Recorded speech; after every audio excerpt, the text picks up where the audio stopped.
You remember how powerful you felt when you were a kid for the first time, when you got handed the remote by your mom or your dad and they were leaving the room, especially if you were sitting beside a brother or sister on the couch. Whoever had control of the remote, it seemed, controlled the world at that time. And it's no less true today. Just the remote control that we all have the opportunity to use properly or not is what do we all listen to and let in, and what all is being permitted to live in our space with us. And I know a lot of these practices, we're talking about things like thoughts and emotions and how does this make you feel. And the reason that we talk about so many of these things and they're part of our practices is because they're one of the most powerful parts of the results that we create in our worlds. And so the things that we think about do have incredible power. There were some studies that have been done in the past, 50 years that are extraordinary.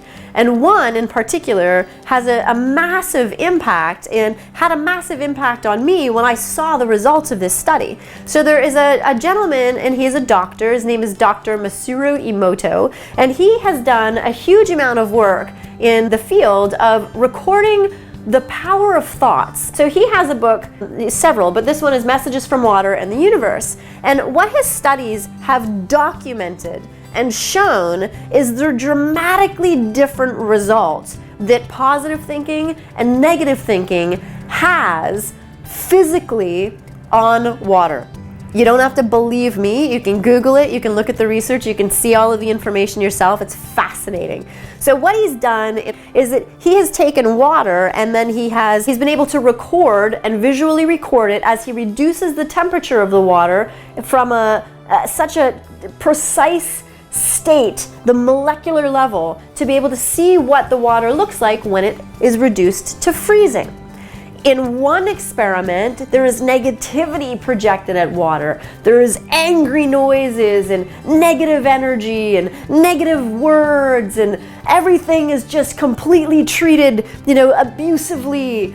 And he records the way that this water looks when it's frozen. And it looks like it's, a particle from the planet in the movie Armageddon, and the massive, piece of space that was hurtling at the earth, and it was all rigid and rawr.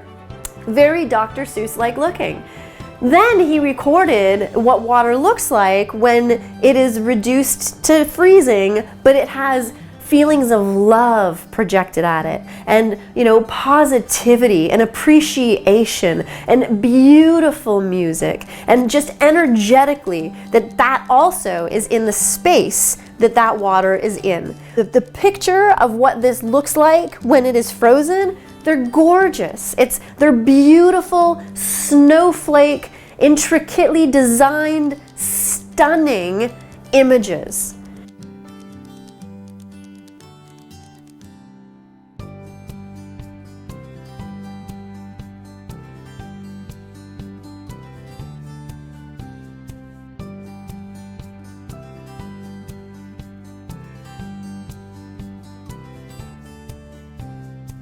That is the only difference in the two different experiments, was the type of energetic intention that was projected at this water. It came from the same place. It was treated the exact same process scientifically. Everything is recorded. The data is indisputable. One comes out looking evil. One comes out looking beautiful. What we think about, what we allow to live inside of our bodies from a thought perspective, from an energy perspective. If our bodies are made up of over 70% water, what we think about has the ability to physically make us look different based upon what we think and based upon the energy that we feel inside of our bodies. So the reason why so many of these practices are referring to things like what we think about, what we allow ourselves to focus on, is because it's the biggest area of influence that all of us have in our lives. End of story. And so this one again is no different. So sole possession of the remote control means, what do you listen to? What do you watch? What do you let in? Who do you spend time with? And how do all these things have an echoing effect that make an influence in the reality of what your life happens to be? And particularly for people who are working really hard towards accomplishing something massive for your life. For me, when I was learning to build a business and then train other people how to run businesses and go through incredible levels of never done before, repeatedly, over and over and over and over again, and receiving disappointment on a constant basis, we were relentless with what we programmed ourselves with, because we had no ability to be on track without all of these other voices in our worlds completely taking over for the doubtful one that existed inside of our own heads. We were doing things we had never dreamt possible. We were doing things we didn't know if we could do. And so to depend on listening to the unsure voice that we all had inside of us, instead, we would put Jack Canfield on and listen to the success principles as we drove into the office that day, because he was sure that we would get the job done. So high five to Jack. We would read the Chicken Soup for the Soul books. We would all feel good about what was going on. We relied on the science of other people, and we looked for scientifically proven theories. We didn't look so much for just positive stories, although other success stories have a massive influence over how we feel when there's something in that story that we connect to. When we hear somebody else accomplishing something, surviving a challenge, victoriously coming out the other side, we absolutely identify with that. We cheer that on. We celebrate the success of each other. We genuinely want to see each other do well. That's part of the amazing gift of being human. Being an average human is a pretty unbelievably, incredibly high-ranking thing to be on the, space, planet, time continuum, whatever it's called. It's an amazing thing to be. An average human, that's a fascinating creature. So we do want to see each other do well.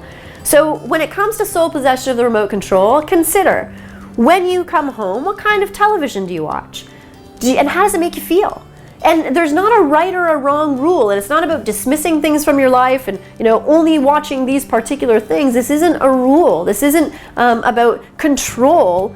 I mean, it's a remote control, but this isn't about control. It's about influence, and just having an understanding and an awareness that when you need to influence yourself to feel more confident and to feel good, you can watch movies that'll do that for you, right? A movie is supposed to move you. There's supposed to be an emotional experience. That's why it's called a movie. Which ones do you watch? We and the people that worked in my office got subjected to a relentless barrage of watching Rudy and U-571 and Remember the Titans and G.I. Jane and Gladiator and 8 Mile and Secretariat and Aaron Brockovich and every single underdog success story that I could find. Miracle, one of my favorites. Any of them, all of them that celebrated the, human spirit and accomplishment. Legally Blonde, all of these stories, they are incredible stories to watch. And when you sit there for the hour and a half that it takes to go through the story from beginning to end, and you absolutely get alongside of that character and you vote for them every time to be able to win, the emotional experience at the end when there's the celebration of victory, that's something that you genuinely feel. That genuinely fuels you. It genuinely puts you into a higher energetic place. That's a good thing. Do you watch the horror movies for thrills? Sure, fine, no issue. But it's about when you feel that you need something to make you feel focused, you have an absolute arsenal of incredibly done films that have been created for this express purpose, to be able to contribute in a positive way. Incredible documentaries. I just watched a documentary, I Am. Unbelievable documentary. Learned fascinating things about consensus decision making. When you see a fleet of birds that are all flying at the same time, and how is it that they know to turn at the same time when there's so many of them? incredible documentary, but also had insights into us. So what do you feed yourself with? What is it that you watch? Another part of that question is, what is it that you listen to? What kind of music do you listen to? And, no judgment. Listen to whatever you love. Listen to different music for different parts of your day. Do you listen to different music when you're working out as opposed to when you're prepping for, a meeting? I'm sure you do. Does that music contribute to you in a way that you need it to? For me, one of the people that has always been the most incredible influence in my life, I have listened to Pink like a religion for a decade. And every single time that I need to hear certain things said to me, I stick on her CD again after having to purchase it multiple times from the tracks constantly being overused. I listen to it. I shout it. My neighbor would come over. We would dance around the kitchen. We would say the things that she's saying because she gave us the power to say them. She gave us the words we needed to be able to express how we felt and feel strong and feel good about ourselves. Do you have something in your life that does the same thing? And who do you have in your life? Who do you have that you surround yourself with? Because just as we were talking about, the emotional power of what you have inside of you and how you want to be able to recruit the most, powerful part of you to be who gets to exist all the time so that you can accomplish what you want to accomplish and contribute to other people's lives and have a surplus of available energy that says that things are possible. You have that when you feel that way.